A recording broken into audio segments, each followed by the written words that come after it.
Brought to you by the EveryDollar app. Start budgeting for free today.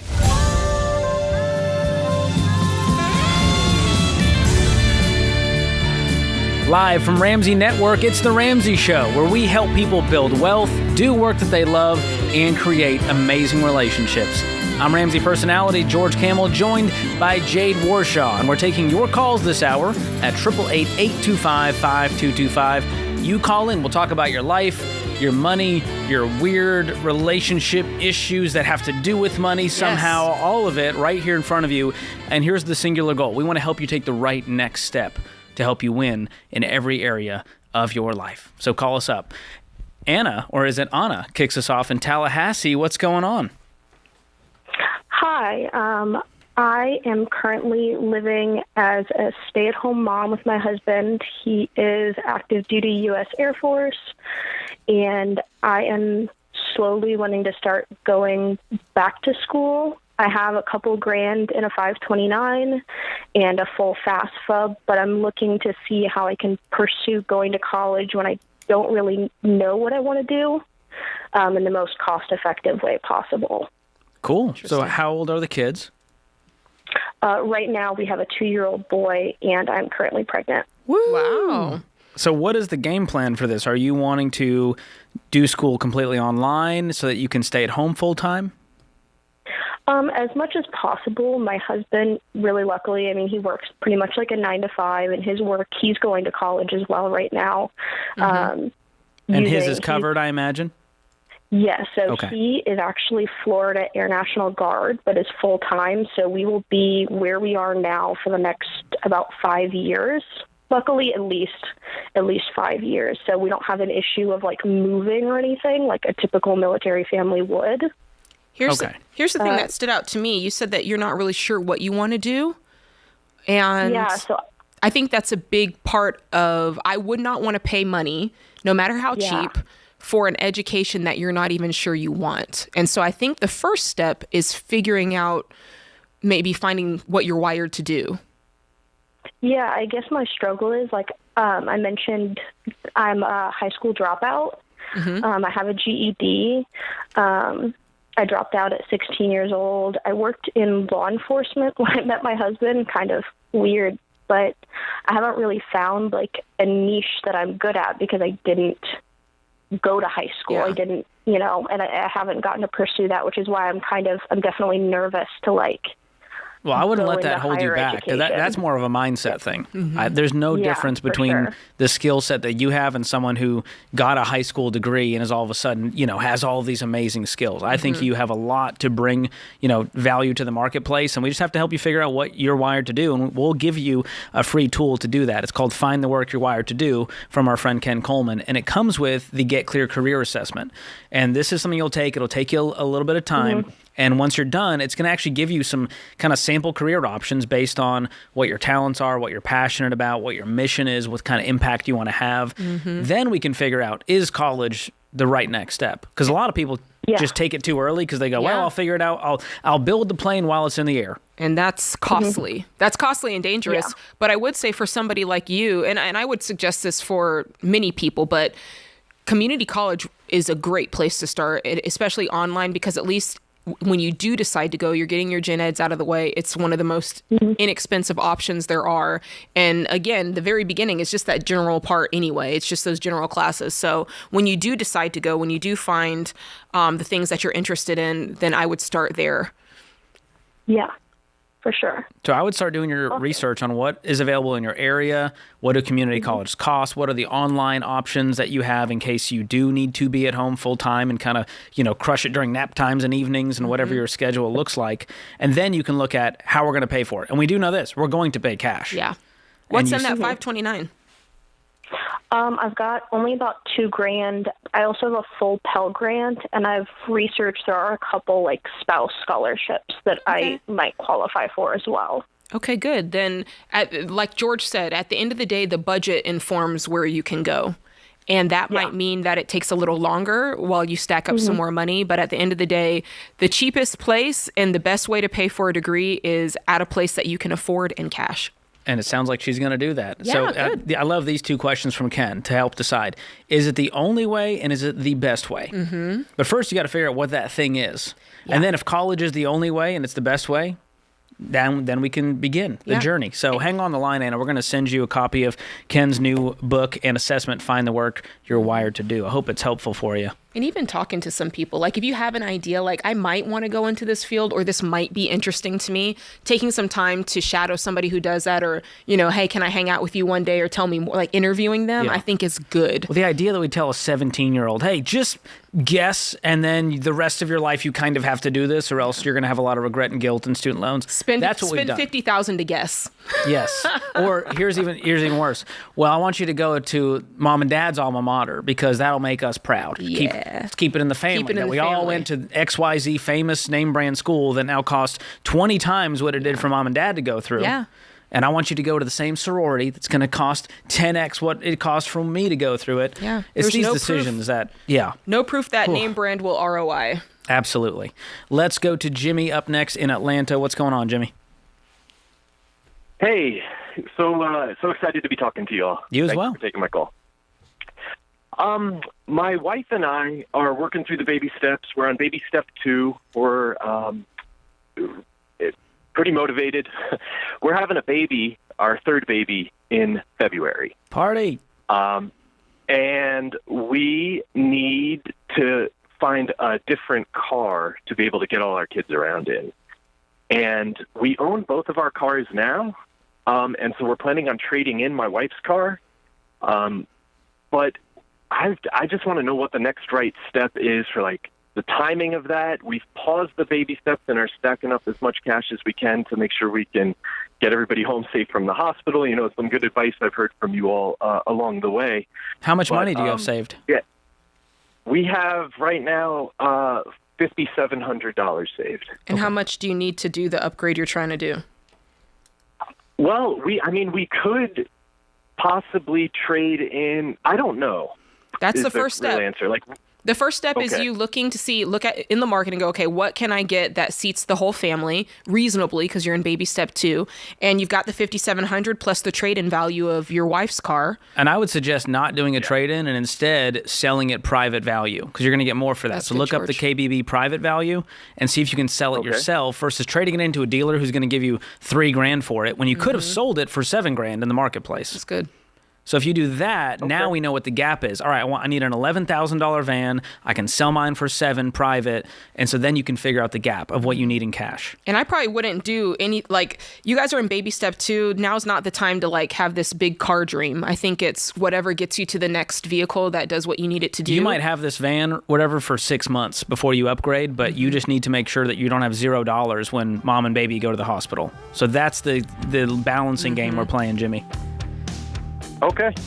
So you do the timing's up to you, but I would want to save up as much as I can real quick, get the van knocked out, and then save up even more to make sure we're ready for baby if they all need to happen before baby's here. And listen, there's nothing wrong with it. If you guys have to ride in separate cars for a while to make sure you have cash when the baby gets there, that's not a bad thing either. Yeah, but I'd be selling everything because nothing matters more than that sweet baby at this point, especially with a third one. You guys have done this rodeo. You know how it's going to go. And so that should help you with your budget. This is The Ramsey Show.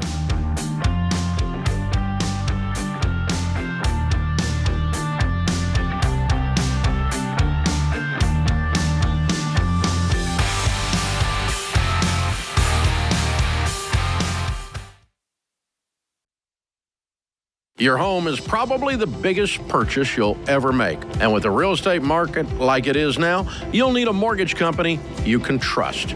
That's Churchill Mortgage. You guys, buying a home is not a button push. It's a process. It takes building a relationship with an expert who will dig into the details and give you peace of mind without busting your budget. Churchill is one of the highest rated lenders in the country. And they're Ramsey trusted because they do what's right for you. Go to churchillmortgage.com to get started.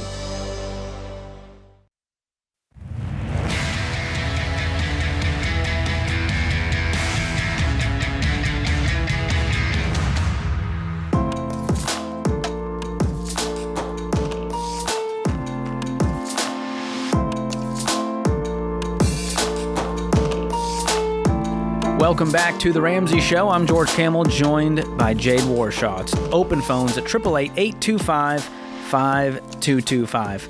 Jade, I'm seeing something on this desk that I've never seen in my life.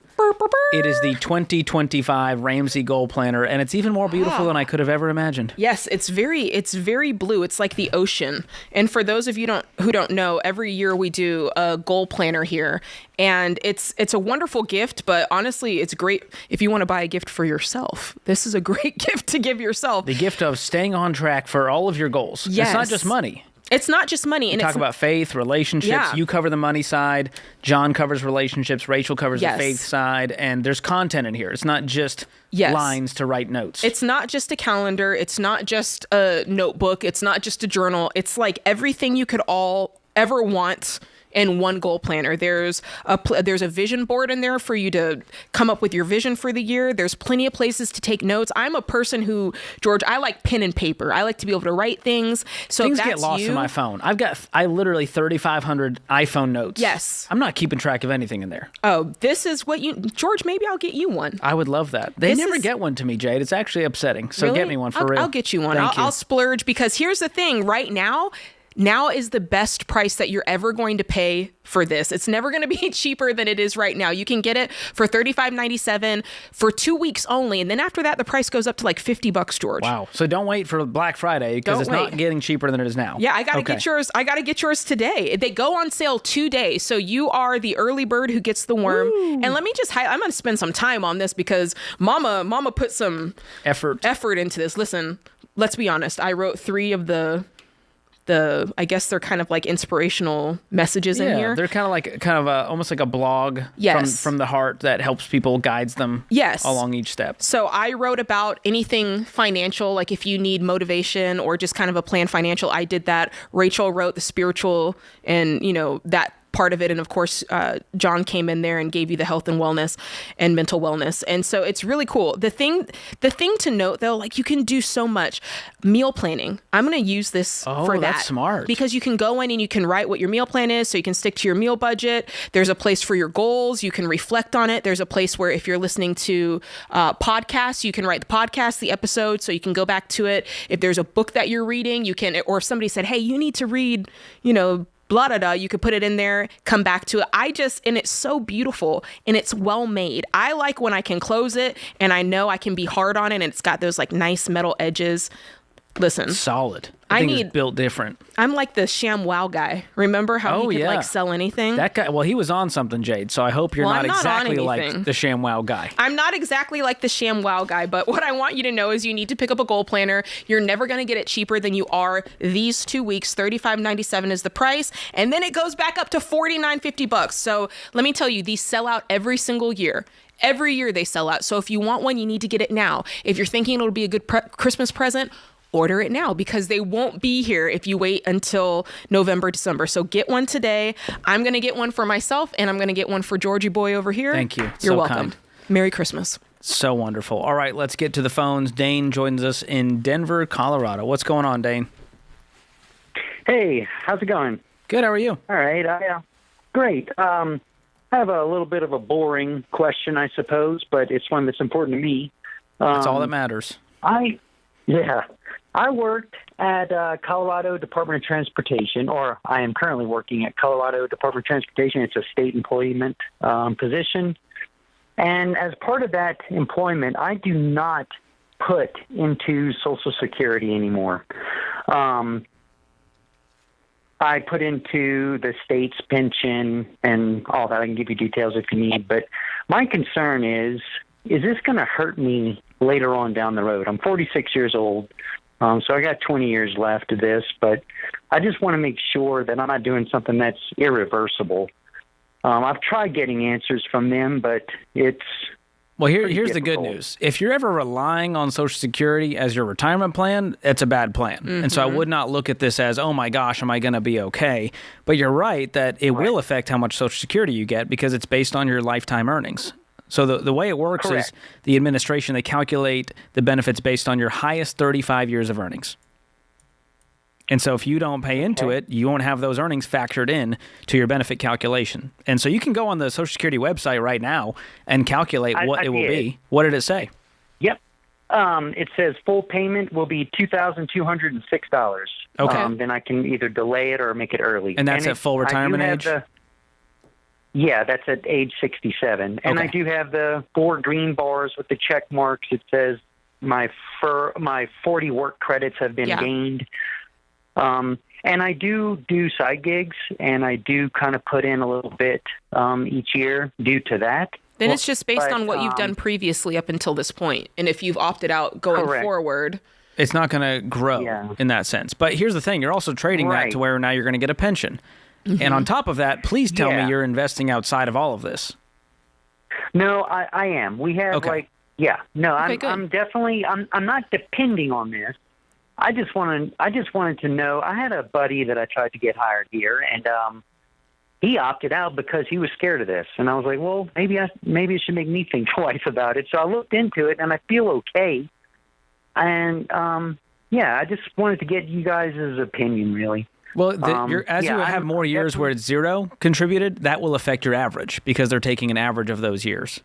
And so it may not be that much when you actually get to retirement because they're assuming you're going to continue to contribute that amount. Correct, and I'm not going to be. So I would assume, Dane, if I'm you, I'm going to assume I ain't getting nothing. And if I do get it, that's going to be some gravy we'll give to the grandkids. That's how I look at Social Security. You sound like my dad. He's like, why are you worrying about depending on the government anyway? I love your dad. Your dad is a wise man, my friend. So that's what I would be doing. The pension, all the Social Security, it's nice to have, but I'm not going to plan on it. I'm going to instead invest myself into things that I have control over, where I control the investments and they don't have terrible returns. Mm-hmm. And that's going to be things like a Roth IRA. That might be your best option right now. Yeah, no, we max out my Roth, my wife's Roth. With the state, they make you donate 10%, and they match 10%. So I'm automatically saving 20%, and then I'm doing the Roth, and we have $850K from previous investments and stuff already. Wonderful. And you're only how old? I'm 46. Okay, so you're going to be a multimillionaire when you come to retirement. Maybe. I hear Dave and you guys say it doubles every 7 years. I've done those calculations. It seems a bit optimistic, but well, it's just based on, it's a simple thing called the rule of 72. So if let's say you get a 10% return for easy math, then 7.2 years, that would have doubled. So your 850 turns into 1.7 if you just don't touch it. And the thing is, you're going to continue to contribute on top of not pulling out any money. And so if you pop into our investment calculator on our website, Dane, you're going to have some confidence. You can do a range. You can say, what if the market does 12%? What if it does 6%? And that will give you a nice range of what your life might look like. Yeah, I always err on the side of safety, really. And we own our house, so I don't have to worry about, all that extra mortgage payment. That goes towards savings. That's amazing. What's your household income? $112,000. And you guys are investing at least 15%. Because you're in baby step 7. Probably more than that? Yeah, I'm doing 25 to 30% is what I estimate. You're going to be A-okay. Dane, look at that. 25, 30% of over 6 figures of income for the next 20 years on top of what you already have. Yeah. I would not be. Social Security is going to be such a small part of your world. It's going to be cute when you get that check every month. That's cute. That's some coffee money right there. Because your investments will be making 10 grand, 20 grand a month at that point versus a measly 2 grand from the government if you're lucky. I got you. So listen to your dad, Dane. Better. Dad wisdom right there. That's good. Yes. You're going to rely on the government who are known for their ability to manage money so well. Social Security is not the thing that you want to depend on. Mm-mm. That's more insecure than dudes with lifted trucks. You know what I'm saying? Those pavement princesses. Listen, they're saying by 2034, the percentage is already going to be depleted. So I wouldn't count on it. No, thank you.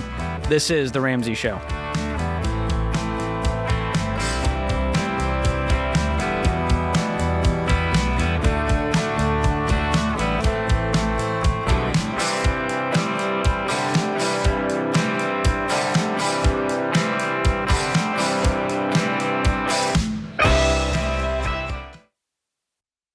Hey guys, here's a quick math refresher. There are only 24 hours in a day. So you and your team need to streamline time-consuming tasks to focus on the activities that actually make money. Smart businesses are realizing that to reduce headaches as they scale, they need NetSuite by Oracle. NetSuite is the #1 cloud financial system, bringing accounting, financial management, inventory, and HR into one platform. With NetSuite, you reduce IT costs because NetSuite is cloud-based. You cut the cost of maintaining multiple systems because you've got one source of truth. And you improve efficiency by bringing all your major business processes into one platform, slashing manual tasks and errors. So join the 37,000 plus companies, including Ramsey Solutions, that have done the math and are boosting their efficiency with NetSuite. And right now, download NetSuite's popular KPI checklist designed to drive the right behaviors for your business absolutely free at netsuite.com/Ramsey. That's netsuite.com/Ramsey to get your free KPI checklist.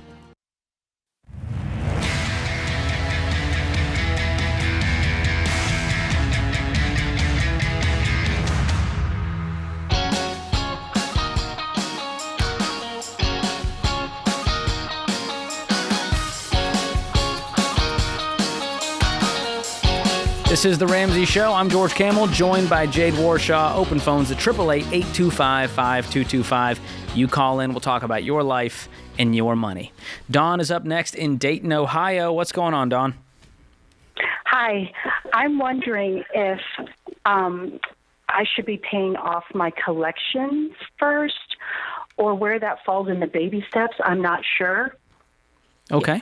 Yeah, definitely. I mean, typically in a debt snowball, we're listing everything from smallest to largest whilst still making minimum payments on everything else.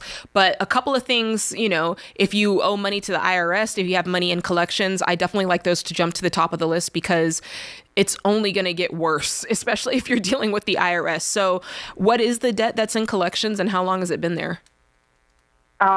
It's been there less than 2 years, and my husband has about 6 or 7 on his, and I have about 4 or 5 under my name. That are in collections? And I have other payments. And so I guess I was wondering, should I pay off some of these other smaller credit cards so I can have then the money to put on the collections? Well, the good news, let's back up for a second. The good news is once it's in collections, you're almost always going to be able to settle the debt. Okay. So do you know, just give me a ballpark, the smallest debt that's in collections, how much is it for? $94. Okay. Do you have... And the largest is like $2,200. Okay, $94. And then I have my student loans that equal $32,000, but they're not in collections. Good. They're on hold. Okay. And there are 16 of those. They're all separate, and they're all like smallest is $212. The largest is like $4,500. When you mean on hold, are you talking about deferment? They're on hold. I don't have to pay on them because of this program with like I think it was like the government. Yeah. Okay. So let's take a deep breath because I feel it. I can feel you through you got 48 debts hanging around you right now. Yeah. And we have a car loan and we have a truck loan. Okay. So let's take it piece by piece. Number one, let's talk about the student loans. I'm fine with you having those on hold right now. Save plan. The only way that it's not a piece of garbage is in this case, if you're temporarily using it to lower your payment so you have more money to throw to your smallest debt in your debt snowball. Okay. So right now, you're utilizing it in the best way that you could possibly utilize it. And let's knock out these smallest debts that are in collections. I want you to list out all of the ones that you think you can knock out quickly. And you're just going to call them up and say, hey, I don't have $94. Will you settle it for $60? Hey, I don't have $140. Will you settle it for $90?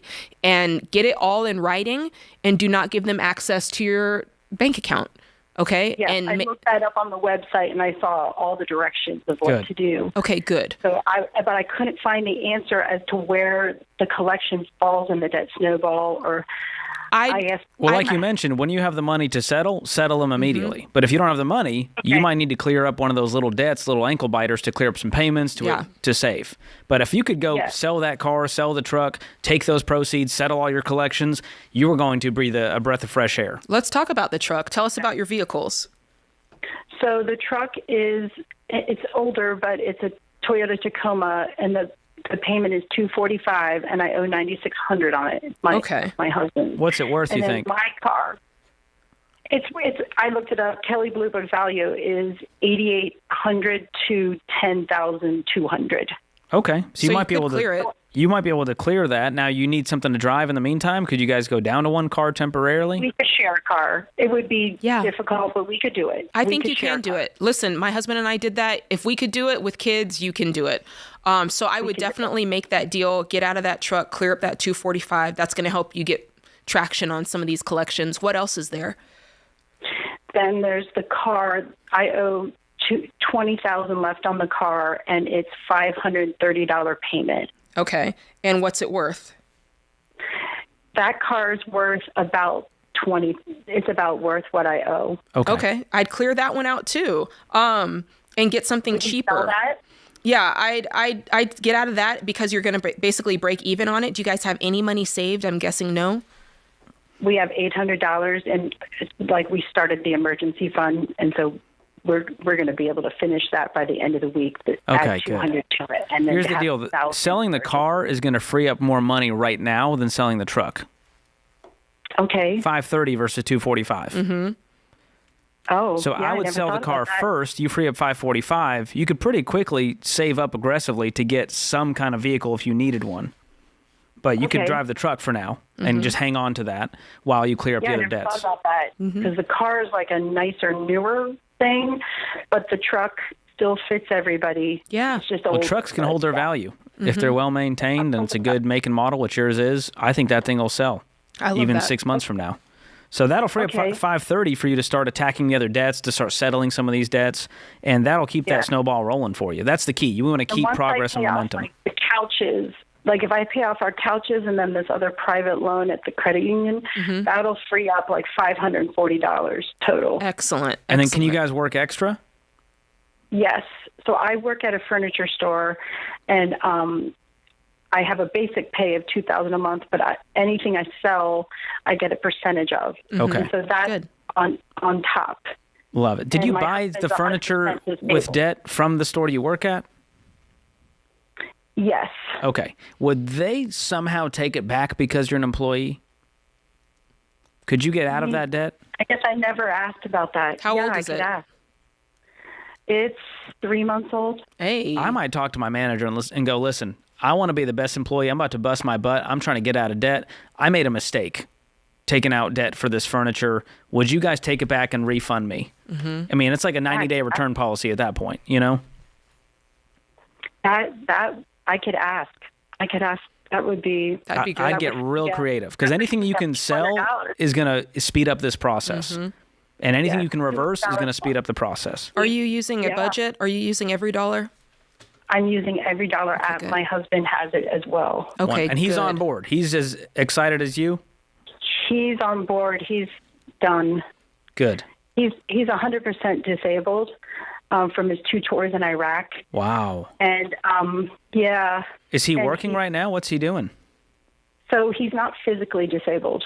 And so he does. That's the other thing we have extra income with. He like right now he's painting a porch.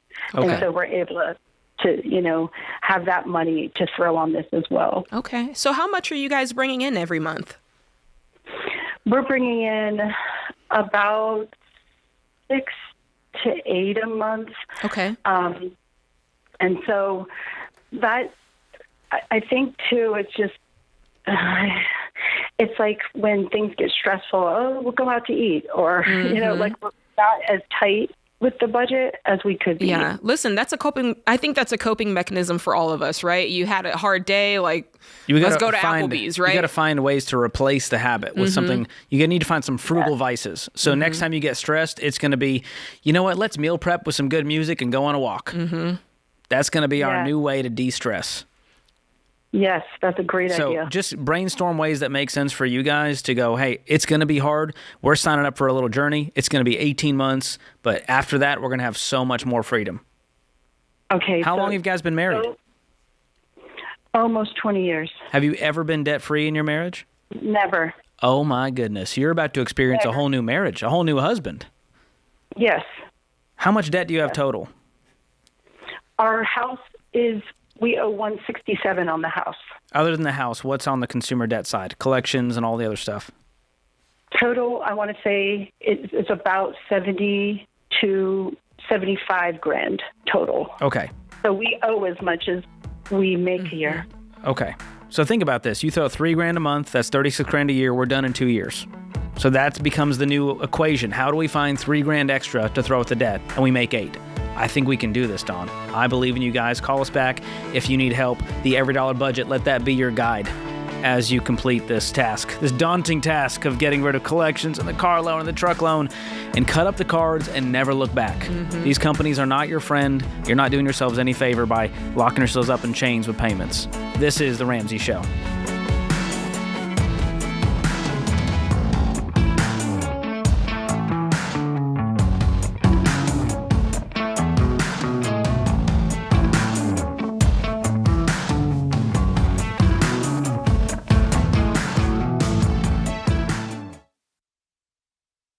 Hey guys, it's Rachel Cruz here to tell you about a faith-based alternative to health insurance that can make healthcare more affordable. Christian Healthcare Ministries. CHM allows members to share each other's healthcare costs, and it's as easy as 1, 2, 3. Step 1, choose the healthcare provider you want. Step 2, submit your eligible bills. And Step 3, get reimbursed. CHM members take care of your eligible medical bills. With no networks and the freedom to choose your healthcare provider, CHM is the best option for Christians who want to take care of their families and help other believers. Find out more at chministries.org/budget.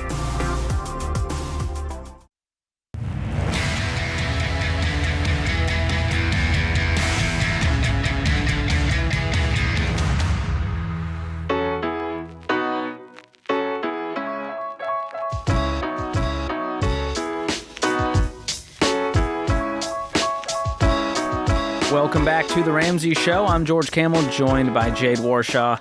The phone number to call is 888-825-5225. Well, Jade, I've been getting blown up about this. People have been DMing me going, hey, what is going on? There was this massive data breach. Social Security numbers are all out there. Apparently 2.7 billion records leaked in this massive breach. And we hear about this, it feels like every month now there's a new giant data breach that's bigger than the last one. It's always the mother of all data breaches. Digital age. Just want to make sure people know what's going on, what we know so far. And this is a massive database containing 2.7 billion records has reportedly ended up on a criminal forum. That sounds like some dark web, some Gotham-level stuff right there. These records belong to individuals in the U.S. and were allegedly stolen from the National Public Database. While the accuracy of the leaked data could not be verified, hackers reportedly obtained sensitive info such as names, mailing addresses, and social security numbers. The scale is so vast that if you live in the U.S., it's likely that some of your data is included. Whew. I don't know why. Listen, I might be a little insensitive. I feel like with the internets the way they are, I feel like your stuff is just always out there, which is, I don't know. For me, it's like, let me just have, identity theft insurance and then I don't worry about this. Is it just me? There's definitely a piece where you sleep better if you have identity theft protection. And we've talked about that on the show. When it comes to, you need to have all these types of insurance, we lump in ID theft protection, even though it's not technically insurance. It will help you and it protects the wealth that you're trying to build. Yeah, and I don't want to, my thing is, I don't want to have to deal with it. Like, I don't want to have to track them down. I don't want to have to convince anybody. I feel like it's inevitable that something's going to leak, right? You can go on the internet and find out where people live and find out their mother's name. There's so many things that you can just Google and find, which is scary in and of itself. I bet I could Google Jade right now and find out some info. Give anybody any ideas. There's her social security number right there. They better not find it. It's in your Instagram bio. If you find it, come tell me so I can wrestle somebody down to the ground. But the point is, I think that if you have the right protection, you don't freak out as much when you hear this stuff, because you're right. Every other day, I feel like they're saying, we've been hacked, you know? Yeah, well, we have a great blog on how to prevent identity theft, and we'll link that in the show notes. And it walks through some simple things you can do. One of the big ones I tell everyone to do is freeze your credit. Yes, all freeze 3 your bureaus credit. freeze it. And that means nobody can open up a new line of credit. It is blocked. Unless you unfreeze it. Don't fall for the scams. I feel like there's a lot of scammy things that go around, especially the beginning of the year when people are filing their taxes. Never give away your information on the phone. Never give away your information via text message, because there's a lot of scammy text messages right now where they'll be like, hey, I had a good time at dinner last night. Oh, I've and you're gotten like, those. oh, is this... Wrong number. Yeah, and you open it up, but it's so simple, and they'll kind of fish a little bit, and then it's like, oh, well, just send me your number or just send me your address, and I'll get you, like, that kind of stuff. And it's like, don't fall for it. Don't fall I for it. immediately hit that report and block. Immediately. Mark as junk. No, thank you. Yeah. So on top of freezing your accounts with the credit bureaus, I also pull my credit reports once a year, and I just did this, Jade, and it is mine is squeaky clean. Nothing on there. I don't have a credit score. I got 0 accounts, 0 debt. It feels so good. What do you use? Who do you pull your credit with? Well, all 3 bureaus, but you can do it through annualcreditreport.com. There you go. So that's not like this is just the website you go to do this. And it's a great way to just sleep better at night. And then on top of that, you can get ID theft protection. We all have it through Xander here at Ramsey. Dave covers it for the whole team. That's how much he believes in it. Even if you don't have it as a benefit. Super affordable. It's like $6 or $7 a month. Yeah. And for a family, you can do it for like $12 a month. I was going to say, I think the most we've ever paid for it before I came to work here was like $12.99. Yep. And they have a recovery of up to, $2 million in stolen funds. Excellent. And I went through this in 2013, and Xander helped me climb out of it. Oh, really? You had your ID stolen? Yeah. They opened up accounts across the country with like AT&T and Verizon. I got collectors calling me. I'm like, I don't even have these cell phones. I had like T-Mobile at the time. I'm like, what's going on? A buddy of mine helped me clean it up. A buddy of mine had her social security number stolen, and the person filed for her tax return and then stole her tax return. And so now she's got to go through this whole thing. She has to have a PIN number and da-da-da-da-da to prove that it's her. And so in many ways, she's safer now than she was then, because now she has all the fail-safes in place. But man, oh man, don't want to deal with that. Stay safe out there, folks. Stay safe. All right, let's go to the phones. Jake is in Las Vegas. What's happening, Jake? Hey, yeah. Thanks for taking me on. I had a question. I'm 21, about a year into working corporate life now, but I feel like I'm behind on investing, trying to see what I could do to actually build wealth. Okay. I feel like I'm doing the right things, but I don't know if, I could be doing a lot more, I mean, I feel like you got to take advantage and maximize our 20s. Well, Tell us what you're doing. How do you feel like you're behind at 21? It's like a newborn baby being like, I feel like I'm behind on my reading skills, gotta up it. Like, you just started your adult life as far as career and income goes. Yeah, you know what? I think a couple things, right? Like, I know that like Ramsey himself had $150,000 to invest in real estate at 22, and I know people from my high school making $170,000 a year at 19 as software engineers in the Bay Area. So the bar is kind of up there. Good. To see what I can do. You create that bar for yourself, depending on who you're going to compare yourself to. And so I don't want you to get just totally into this vortex of like, well, someone else is making more out there. You got to realize, like, you got to run Jake's race, because running someone else's, there is no finish line. You're always going to be comparing yourself to people making way more who have way. If I compare myself to Dave Ramsey, dude, it's going to be an endless chase in life. I love the fact that you have this high bar, though. Like, I think that you have good. I like that. I feel like you're challenging yourself, and I think that that's going to be good as long as you don't get ahead of yourself. So tell us more about your financial snapshot so we can best advise you. Yeah, so been working for a year, like I mentioned. Pretty stable job, that I say. It has good trajectory. Okay. What are you making? Jinx, you make up. I work at... Oh, sorry, who asked what? You're good. What do you make? I work in software sales. I make $65,000 base and about $43,000 in commission. That's supposed to be on target earnings. Incredible. Good. So you're making almost $100,000 or over $100,000. Right. At 21. You're already way ahead of the game, by the way. What's your living situation? So right now I'm actually moving, currently in the process of moving from from Vegas to the East Coast, but so renting. It's pretty okay. But yeah, renting. Yeah, I'm renting right now, and that rent is about $800 for my room. So no debt. Yeah, no debt. Okay, Awesome. 3 to 6 months saved. Yeah, I have about a little bit over $30K saved. Okay, good. About $10K in my checking.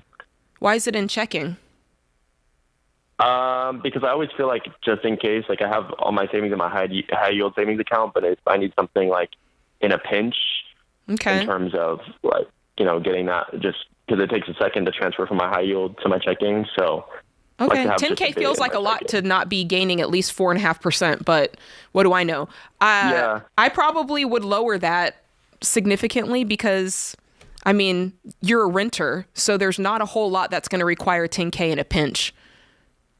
Right. Okay. That's just me. You're not replacing like an HVAC tomorrow that could be $7,000. And even then, with high yield, what I've done, Jake, is I've done a wire transfer. I'll call them and say, hey, I need the money sooner rather than 3 business days or whatever, and they'll wire that business day or next business day. Thing is, I feel like most online high yields will do 24. If you do it that day, it'll be there the next day. Yeah. But that's neither here nor there.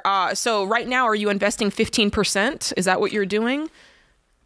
Yeah, so I'm pre-tax, I'm investing 10%, I get a 6% match, so 10% into my 401k and then 6% into my employee stock plan. And then post-tax, I do about $500 a month into my Roth. Okay, so you're above the 15%, which honestly, in this case, if we're walking the baby steps, we'd say 15%. And then if you're paying off your mortgage, anything beyond that, you would put towards the mortgage. In this case, I'm wondering, like, once you said you're moving, what's the goal? Are you saving up for a down payment? I wouldn't want to go too hard in the non-liquid money because at some point you are going to want to buy a home. And so I'd probably cap this at 15% and save above and beyond for a down payment because that day is going to come. Yeah. How much do you have in investments currently, Jake? I have about a little bit over $30,000. Wow. So, well, let me tell you this. I crunched the numbers for you. At 21, at age 60, you got $30,000. You keep investing at $1,400, never make another dime. 8% return, you'd have $5 million. And that's conservative. You're doing great. Keep it up, my friend. This is The Ramsey Show.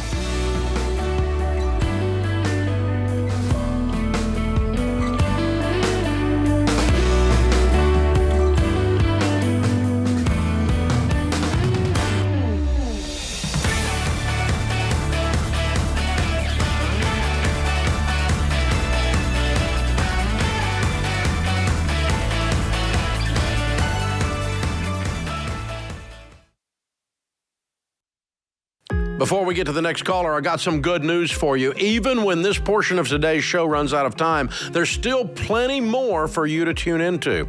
Just head on over to the Ramsey Network app to finish today's show for free, right there on the home screen. And if you don't have the app, just search Ramsey Network in the App Store, Google Play Store, or click the link in the show notes for an easy download. You never know what call's coming up next. So finish today's episode in the Ramsey Network app today.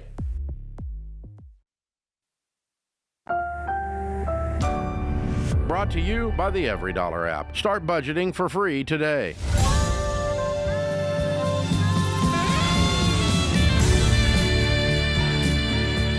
From Ramsey Network, this is The Ramsey Show, where we help people build wealth, do work that they love, and create amazing relationships. I'm George Kamel, joined by best-selling author Jade Warshaw, and the phone lines are open. They're hot, 888-825-5225. You call in. We'll talk about your life and your money right in front of you because we love you that much. Devin is going to kick us off in San Diego. What's going on, Devin?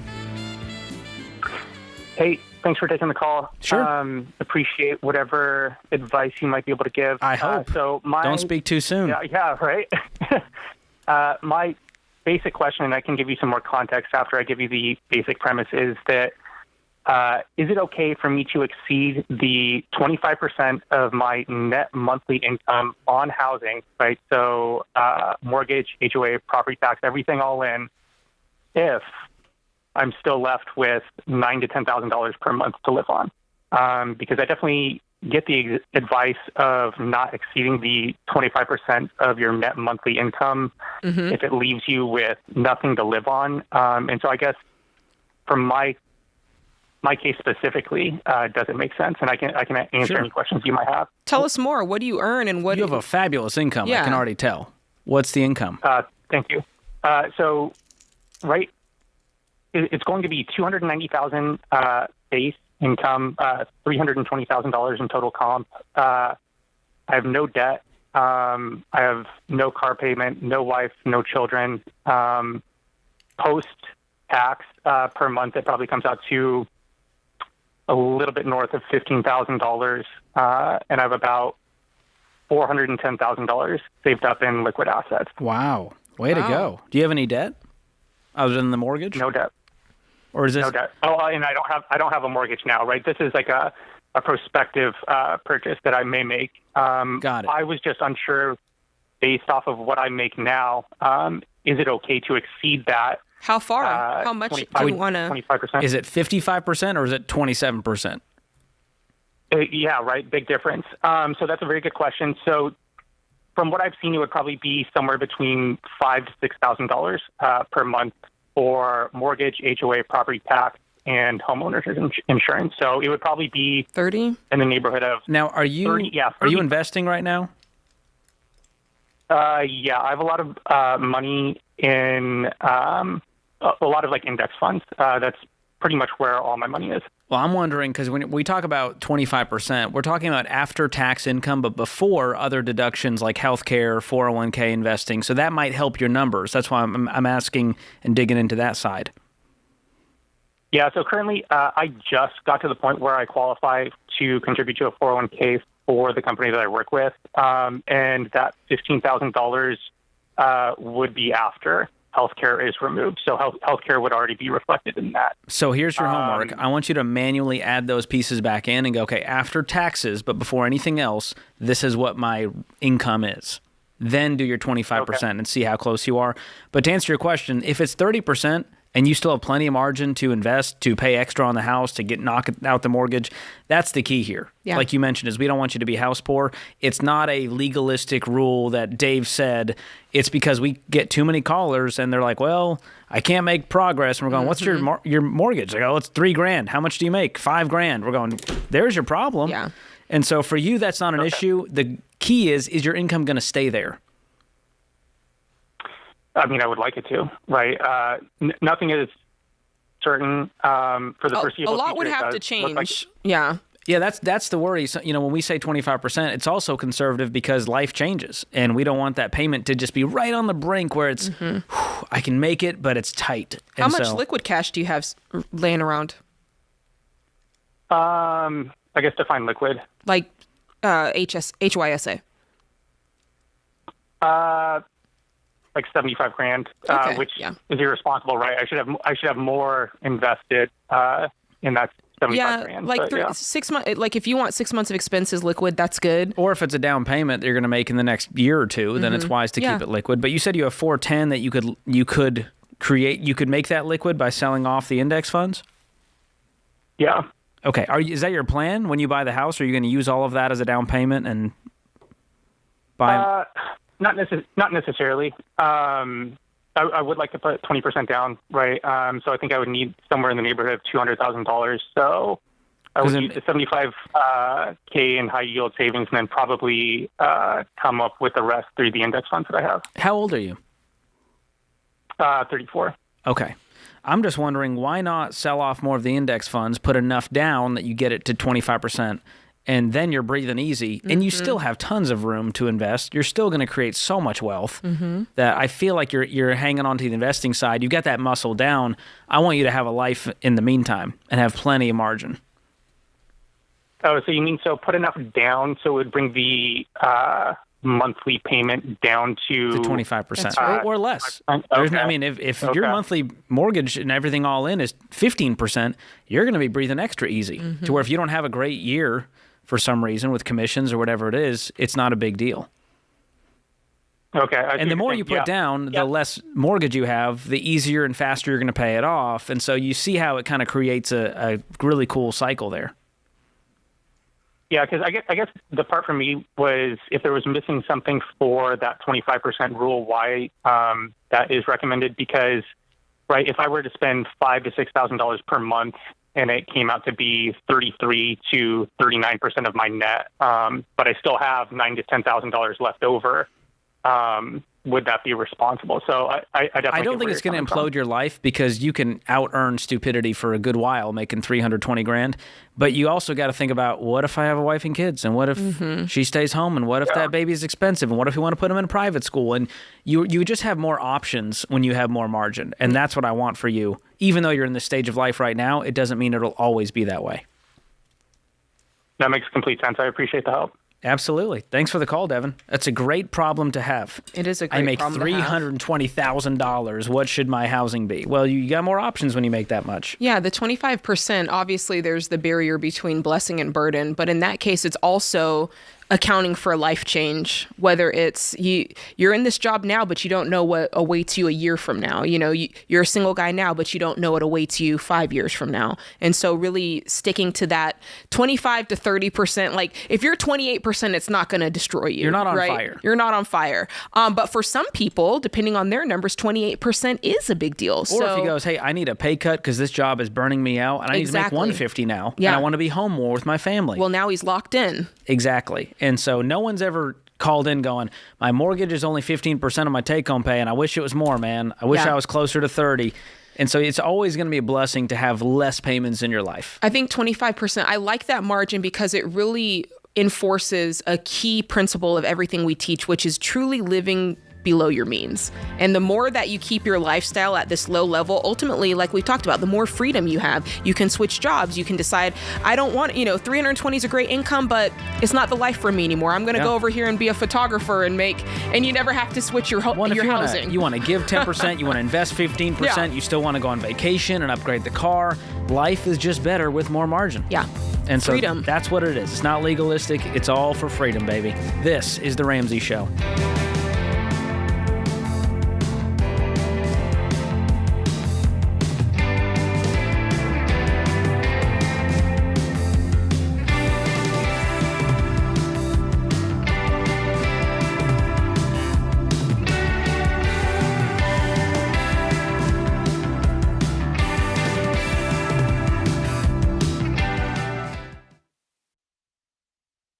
Statistics show that half of Americans don't have enough life insurance, or they don't have any at all. I don't understand this, John. Why don't people want to take care of their family? They think they're going to die or something? Well, I used to be one of those guys. I didn't even think about it. And one of my buddies said, hey, the only reason to not have life insurance is if you hate your wife and kids. And I immediately went and got term life insurance. That's a gut punch. And, you're telling me, and for decades, Dave, I've sat across people who've lost a spouse. They've lost somebody important to them. Me too. They don't know what to do next. Me too. I mean, you're going to have a crisis here. And, you got two options while you're sitting and talking to a young widow. She's concerned about how she's going to invest all this money properly and not mess this up, or she's concerned how she's going to eat tomorrow. That's exactly These are the right. two options. And take care of your dadgum family, man. Term life insurance can replace income, pay off debts, cover funeral expenses, so your family can actually have the opportunity to just be sad. Yeah. To just miss you. That's exactly what it's supposed to be. It's saying I love you to your family. Term life insurance. Jeff Zander and the team at Zander Insurance makes it easy and affordable.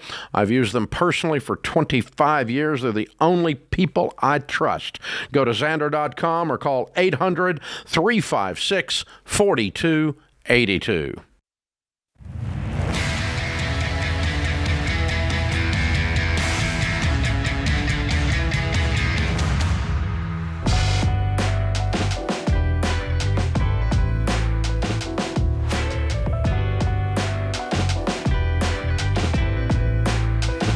Welcome back to The Ramsey Show. I'm George Kamel, joined by Jade Warshaw.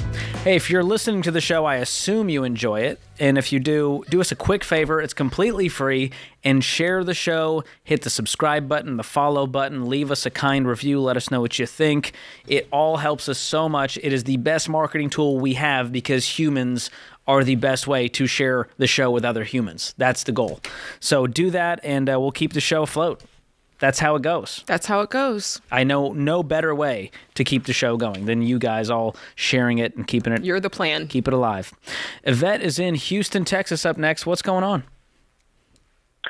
Hello. Thanks for taking my call. Sure. I'm actually having a lot of issues. I'm in a foreclosure. Oh, my goodness. And I initially did everything to get out of it, and I thought everything was taken care of as far as a modification. I don't know how important this is, but I'm divorced, and my ex-husband is on the deed, even though he's never had any connection to the house. We happened to be in the middle of the divorce when I purchased the house, so I was told that he had to be on the deed. I didn't even realize I could take him off. I'm just finding that out. Yeah, but, I mean, he's cooperative with, like when I need the paperwork and all that stuff done. Okay.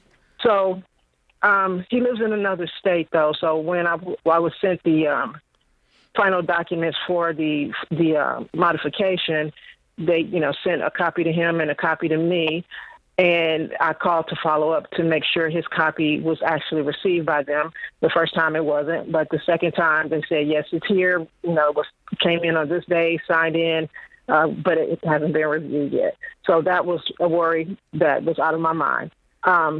But my documents, they sent them back to me and said that the notary did them incorrectly and I needed to have them re-notarized. Okay. So anyway, by the time I did that and sent it in, and I had already made two payments, not the trial payments, the actual new modification payments. Okay. I had already, I'm into it. So then when I called to follow up, they said that the deadline had passed by 2 days, and I was no longer eligible for the modification. And I talk to these people constantly on a regular basis, and I have to say that my assistant there, he was very stressful. He stressed me out every time I talked to him, but he never really answered any questions as far as, what happens, by this date. Give me dates. He never what's did the current status? How many payments have you missed? Well, like I said, I was making the two that was supposed to happen, and then they stopped and they wouldn't take anymore. So right now, I think. So what's their last communication to you? Where are you at in the foreclosure process? Well, now it's on hold only because I'm a victim of a hurricane, and I didn't ask for anything. They just said, were you affected by the hurricane? And I said, yeah. And then the person said, what hurricane? When? Is this recent? Hurricane. Yeah, Texas has hurricanes anytime it's summer. So, yeah. I mean, but I'm saying that happened this summer. Yeah, it just happened I don't know, three weeks ago. But even before that, we had a tornado before that, and I was so they're putting they put it on hold because of that inclement weather situation.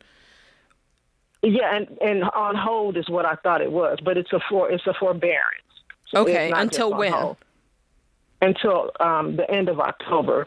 Can I ask a couple of questions just to get my head around this? What took place for you to miss the initial payments? What was going down that was causing you to miss however many payments that you missed and got behind?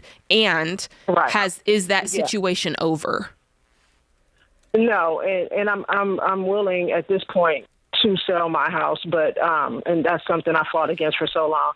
But no, I have a disability and I haven't been able to work. Okay. In over 10 years, but I'm not receiving disability. It's been very hard. And this last time, I haven't even filed the appeal. I just was in a state of depression and just. So what has your income been for the last 10 years? Where is it coming from? Well, it was coming from child support for the most part, but now my daughter is an adult. So where do you get money now? Now I have a part-time job that makes things even worse. So that's what I have. But my daughter has her income now. And so it's still very low because she only works part-time as well. Both of you working part-time, both of you living in the house, and you can't make the mortgage payment. No, we can make it now. But what actually stopped me from making it, I ended up being sued by my homeowners association, which that totally just wrecked everything. I had to pay them $6,000, and that's what really caused me to get behind because. Has the HOA payments been resolved? Did you pay that? Yeah, that's over and done with, and I'm going to have to figure out some way to get that back, because that's a whole other story. I have been on a payment plan with them since even before I stopped working. But we have different people in charge of that. And let me just there's a few pieces here that we're going to walk you through it. Yeah, I don't think that. Have you ever attempted to sell this house? Here's. I'm going to give you my 50,000 foot view. This is a home that you can't afford. This has been nothing. This has been a burden on burden on burden. I don't want you to foreclose, but I want to know, is there a way, have you attempted to sell the house at any point to go, hey, I can't afford this piece of property, I got to get out of it? Have you tried that? No, and there's a reason for that. And like I was saying, I have no problem with doing that now going forward. But I've been affected by these hurricanes. And what does that mean? When you say you've been affected, tell us what that means. Was the house damaged? I have property, yes, and I have property damage, not just from the hurricane I just told you about, from the Texas freeze a couple of years ago when we were out of power. But the issue is the insurance companies. I don't know if you know what's going on with Texas insurance companies. I don't. After that, even before that freeze, we had insurance companies that were just not doing what they were supposed to do. Are they denying your claims? No, they didn't do that. My insurance company gave me $1,800. I probably had, I don't know, I'm just going to say $30,000 worth of damage. And then we hit a wall.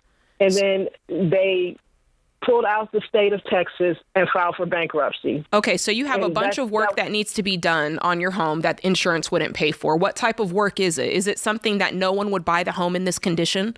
Is that what we're talking about? Is your roof half gone, or is it more cosmetic? No, I think people would buy the house, but my thing is I don't know how much value that I have lost, and now that I'm being so that I may not have the equity. What's left on your mortgage? I thought I had. It's like right at $100,000, and the value. And you're saying you don't know that you could sell it for $100,000? No, that's not what I'm saying. I probably can sell it for that. My situation. I'm 60 years old. My situation is I would. If I can, I would prefer not to sell a house that I paid for 22 years and have nothing. Yes, and then can't I understand it's frustrating because you didn't build the equity you wanted to, but this is not, you can't have the sunk cost fallacy. You're in a bind where you're going to either sell this home or it's going to be sold for you at auction in a foreclosure. You need to figure out, you need to get an appraiser in there, figure out what the house is worth. I'd be talking with the bank and asking them, listen, I know I'm behind. At this point, I don't know how many payments you are behind. I know they tried to do a modification. It's on hold now. I think the fact right now that it's on hold is a blessing for you to go in one more time and say, can we just sell the property? If it's at a loss, maybe you ask for a short sale. Figure out a way to go in there and don't let this be a foreclosure. I think that's going to be even more painful. It needs to be on your terms, which means you tell the lender, hey, sit tight. I'm going to sell this house, and we're going to make sure that I'm ahead, and we're going to get this thing done. And so I would get in touch with a real estate pro. You can get in touch with one at RamseySolutions.com/trustedEvet and have them figure out the comps and what the house is worth. Let them do that homework for you because you got a lot going on. You need to get to some financial stability right now and build a new financial foundation, and that means we're getting out of this house. Yeah, I think you've been hit after hit, whether it was the freeze and then the hurricane and then you're missing payments. And I realize that you've been in this house for a lot of years, but this is not a place of peace anymore. And your home should be a place that you walk in and you feel peace. And we want that for you. We want you in a place that you can afford, and we want you to get the help that you need. I don't want you to be a violinist on the Titanic going down with the ship. You can definitely avoid all of this and sell and move on with your life and get a fresh start. That's our hope for you. So get in touch with an agent and have them start to do the homework. You get in touch with the lender, figure out what it's going to take to allow this process to happen. This is The Ramsey Show.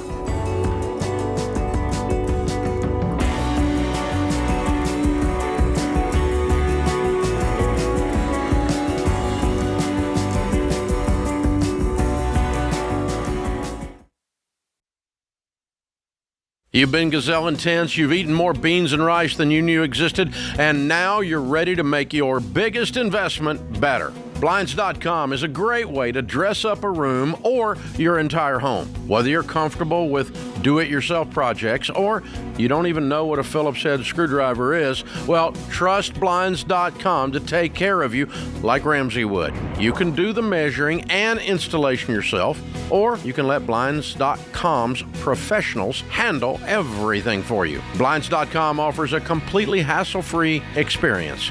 Count on them to deliver stylish window treatments from premium brands without the premium markup. You'll never have to deal with pushy salespeople in your home just to get a quote. But you can count on free shipping, free samples, and a 100% satisfaction guarantee so that you can rest easy.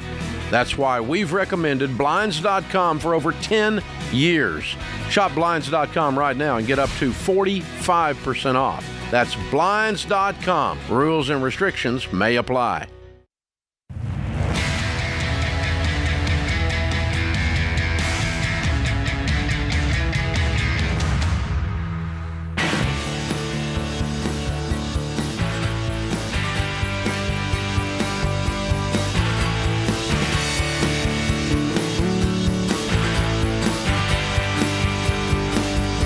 Welcome back to The Ramsey Show. I'm George Kamel, joined by Jade Warshaw.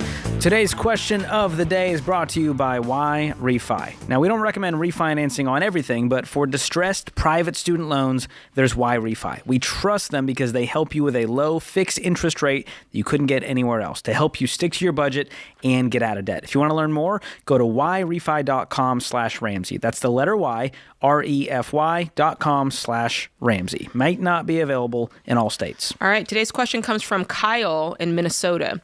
He says, my wife and I earn $230,000 a year. This income is fairly new as my wife just went back into the workforce. We have a 5-month-old daughter who my mother-in-law watches while we work. As predicted, my mother-in-law is now requesting we pay her to watch our daughter. Now, prior to making this arrangement, she agreed that we wouldn't have to pay her because we're trying to pay off debt. I understand we are not entitled to free childcare, but with $75,000 in student loans to pay off, we don't have this in our budget. It would be more cost effective for my wife to quit working than to pay for childcare. They, talking about the mother-in-law, make $300,000 a year and have no debt other than their house. So they don't need the money from us. How do we respond to their request to be paid for watching their grandchild? Let me tell you something. The animosity is hot. Ooh. It's popping. I feel it. Here's the thing. You knew this was coming because you said as predicted. So there's something about your mother-in-law's character that you kind of knew this was coming. And I'm not saying she's a bad lady, but he obviously knew something might come out of the woodwork here. Now, here's the thing. I'm going to call you out first, and then I'm going to be on your side. First, I'm going to call you out because they make $300,000. It's none of your, they can spend their money how they want to spend their money. They can decide if they want to be compensated for their time. Don't add those other little statements in there because that just makes you a little bit like snappy, right? Like, I can understand you're mad, but if you bring it up to them, the second you start saying, well, you don't even need this money, you make $300,000. That's the moment the conversation goes just into terror town. Here's the thing. You said that your wife and you make $230,000. You said the income is fairly new. I mean, you're in Minnesota. I can tell you for us, for one child in daycare, it's $1,300 a month. That's expensive. So if your wife is making more than $1,300 a month, then yeah, it's worth it. You're paying off debt. Even if it's, even if she's making $2,000 and you're only pocketing the $700 after taxes, keep doing this. I will say if this is going to cause a lot of animosity and issue with the mother-in-law, cut her loose and say, hey, we can't afford to pay you. We're trying to get out of debt. And you can say, I thought this was the agreement, but if it's not, that's fine. We'll just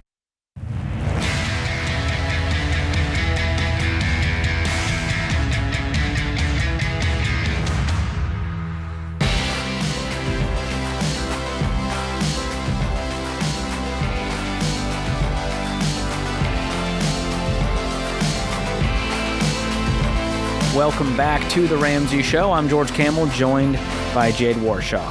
If you want to hear more from us, you can read our books. Jade's got a great one called Money's Not a Math Problem, and I've got one called Breaking Free from Broke. You can find those in the Ramsey Solutions store at ramseysolutions.com/store. All right, Jade, we have a question that came from our Ramsey Network app. Okay. And if you want to ask a question for those listening without ever having to call in, you can click the link in the show notes, download the app for free. Once you're in the app, navigate to The Ramsey Show and click Ask a Question, and you can submit it for the show, and maybe we'll address it live on air. Here's one from Angela. What's a tactful way to communicate clearly to people that you cannot partake in certain activities, like eating out, vacations, gift giving, because you're broke and paying down debt? How do I say no in a respectful way? I'm not going. That's going to hurt feelings, I won't Jade. Be there. It's hurting feelings. No. It's not kind. Period. Is that not nice? I think at some point societally we decided no was rude. You know, I think it's from toddlers. Toddlers yell, no. It just feels rude. I think as people, sometimes we feel the need to give like these disclaimers. I can't go because. And I'm like, you're grown. When you're grown, I feel like when you hit 30. Say, can't make it. Y'all have fun. Once you hit 30, you don't have to tell anybody anything. And then once you hit 40, you definitely don't have to tell anybody anything. Especially, and let me add, if you have kids, you definitely don't have to tell anybody anything of That's why. right. You just feel like, listen, I'm not going to be able to make it. Yeah. Done and done. And if they're a real friend, then you can tell them what's going on. Say, hey, I'm trying to, and they'll understand, like, oh, totally. Yeah, absolutely. If it's a real friend. And if it's not a real friend, then they're just being nosy when they ask. They go, tell me more. Well, sometimes there are like those like trolley people who you're like, oh, I can't go. I'm trying to pay off my debt, or like I didn't budget for it. And they're like, budget? Pay off your debt. Like those people, those are the ones that you got to be careful of. They hold their nose high when you say Dave Ramsey. Oh, doesn't he want you to live on like rice and beans? Yeah. And they kind of get kind of funky about what you're trying to do. So I do think you do have to be careful about, make sure you're telling people that will support you. But honestly, I know I was kind of being funny before, but I really think that you don't owe a lot of people explanations. I think you can go, listen, I'm not going to be able to go this time.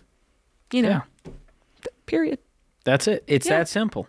It's not a priority. It's not in the budget. I can't make it. You can say whatever you'd like. Just say it firmly and kindly and move on. You could even say, I wish I could go, but I'm not going to be able to make it. The wish I could is nice. Yeah, that really nice. makes them feel good about it. Yeah, you don't want to say, I didn't want to go anyway. Yeah. But I'm telling you, saying no is one of the only ways to success. Because if you say yes to everything, you're going to be going a million miles an hour in all kinds of directions. Yeah. So I think successful people who hit their goals, who have great quality lives, have to say no to a lot of things. Yeah. Everything can't be a priority. And, I don't know about you, but have you ever been in one of those group texts where it's like, everybody's doing something and you're like, man, I'm going to be the only one that says no. And then that first person says no and you're like, yes, now I can say no. Yeah. And I am that people pleaser. I'm a recovering people pleaser. Are you? That's my personality, to be very agreeable, want to make everyone happy, don't want to ruffle any feathers. Mm-hmm. So I had to get good at this when I was getting out of debt. Yeah. Now with your family, she doesn't say family, but I think the hardest time to say no is around Christmas time. When the family has an expectation, but you guys always come east for the holidays, right? And it's like, we're not going this year. Matter of fact, and I'm not trying to weasel this in, but in the goal planner, the Ramsey goal planner, which just went on sale today, I talk about that exact thing in the goal planner. I talk about how to say and set expectations with family members when you're getting out of debt around the holidays. So if you're looking for that, check out my goal planner. That's a good one. Yeah. Thanks for the question. All right, Beth joins us up next in Grand Rapids. What's going on, Beth? Hi, thanks for taking my call. Sure. I have a question about term life insurance. Okay. I know that it's the best thing to buy, to steer clear of whole life. But I ran into a situation, it was actually a couple of years ago, and I keep meaning I've been trying to find the answer, and no one seems to be able to give me a good answer. So I thought I'd call you guys and find out what you know about this. When we bought term insurance, 15 years ago or so, I did it online through, I don't know if it was Select Quote or Master Quote, but something that you could, look at different plans from different companies and get the best one. That's how we did it. Okay. Then a few years ago, I went to a financial planning seminar. It wasn't just a one-night thing. It was like a little mini class that was taught by a financial planner. And one of the reasons I went was just to see what kind of information he would give me, because I I know quite a bit about financial planning. I was kind of brought up on Dave Ramsey before Dave Ramsey was Dave Ramsey. But this guy, okay, so he's talking about life insurance, and so I raised my hand and said, oh, this is what we did. You can get it online and, pretty good deals. And I could tell immediately that I was not to have said that, because he just, immediately, looked panicked. I was like, oh, no, that's not good life insurance. That's just horrible. And is it because he wanted you guys to buy it through him? Yeah, you took money out of his pocket. Of course, he's going to be all in a tizzy. That was the thing. Yes, and it wasn't. You put the kibosh on his whole thing. He wanted to be able to sell it, and you said, "Oh, why would you do that when you can go online and you can compare all the rates and get it yourself?" Exactly, and that started getting me thinking, is he right? Because then he came up to me later and said, "Oh, you just need to sit down with me." The way those oh my goodness, Beth, this guy's an aggressive, sleazy, pushy salesman. I know, and I guarantee you, he was selling whole life insurance. Maybe, honestly, I don't know, because the rest of the stuff he was saying seemed pretty on the mark. He did say term was the smart thing to do, not whole life. That's true, but what was the whole purpose of there's always a sell. He wasn't just bringing you there to tell you great things. There was a sell at the end. He doesn't work for free. Yeah. So what's your big question? Are you just wondering if you were... Was he right?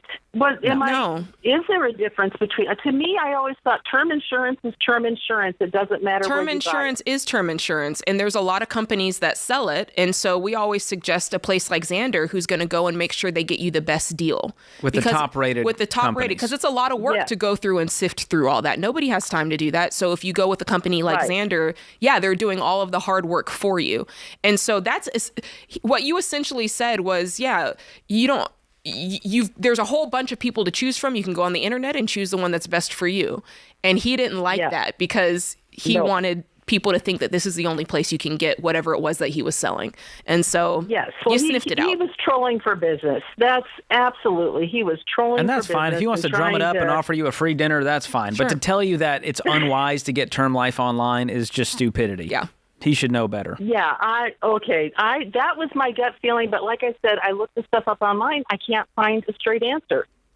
You got one right here. Find a straight answer. Yeah. That's what I figured. I got no reason to lie to you. So you can get it how you want. We trust the folks at Xander for term life, and again, they shop the top companies. That's my family's covered through Xander. Jade's is, and and on one end, term life is term life. You want the company to be highly rated, pay out if something does happen. Right. But it's insurance. Exactly. I'm not looking for the best restaurant in town here.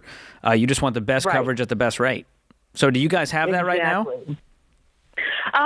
Actually, we're kind of at the end of our policies, and I'm actually debating on whether it's a smart idea to re-up or not. Our kids are now out of the house.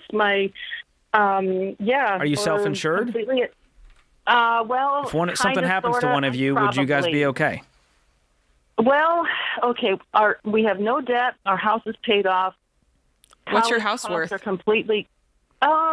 Well, we bought it for $215,000. Our neighbors just bought a house behind us for $500,000. So in this market, that could, the way things have changed, that could be. Beth, I'd be crunching the numbers, going, what's in our nest egg? Do we need to re-up? Do we need to get a smaller policy? And our friends at Xander can help you with that. Mm-hmm. So be sure to reach out to them if you need help with that. All right, Jade, the show is about to end if you're on YouTube or podcast, but we've got more calls coming up in the Ramsey Network mobile app. So be sure to go download that. You get full episodes. And if you're listening on radio, just stay where you are. The show will go on. So there's two ways to get the app. You can click the link in the show notes or just search Ramsey Network in the App Store or Google Play. And for those of you who submitted feedback, we heard you. We are working on it. The team is working to make this app better every single day. We are just getting started. So don't miss what's coming up next.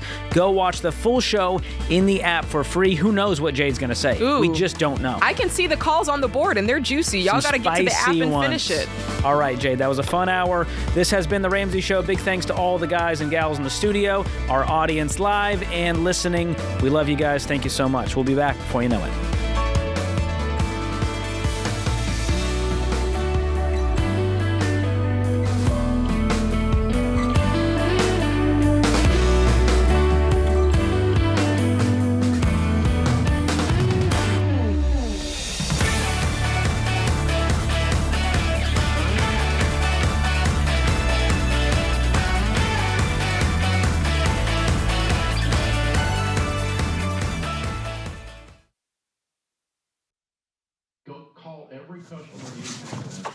Hey, what are you still doing here?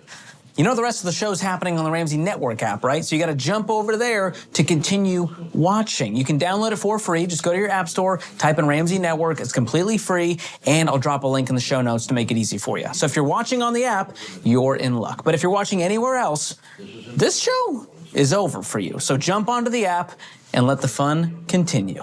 All right. Go on now. Don't make it weird. Okay, I got nowhere to go, so you need to go. Okay, bye-bye now. All right, it's getting weird over there, guys. What do we do?